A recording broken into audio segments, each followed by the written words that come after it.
ज्या व्यक्तीचं इच्छेलछबीली अंतर्मुखी झालेली आहे आणि तिनं स्वतःच्या भावनांचा संपूर्णपणे कंट्रोल केलेला आहे, तोच व्यक्ती इतर भावना कंट्रोल करू शकतो. कुणालाही काहीतरी मिळालंय आणि त्या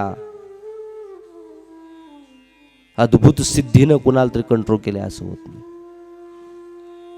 ज्ञानेश्वरांनी चांगदेव 65 म्हणून 65च ओव्या लिहिल्या, पण त्याच्यामध्ये अद्भुत सार, वैज्ञानिक सार इतक्या सुंदररित्या मांडलाय.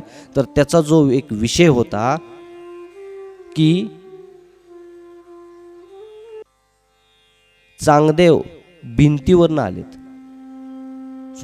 चांगदेव वाघावरनं आलेत आणि या वाघावरनं चालणं कधी शक्य आहे? हठयोगाने स्वतःचा भाव कंट्रोल केलेला आहे आणि तो दुसऱ्याचा भाव कंट्रोल करून चाललोय.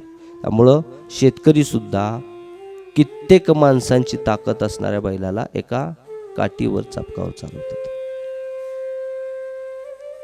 कारण त्याच्या भावना कशा कंट्रोल करायचे हे शेतकऱ्याला माहीत झालं.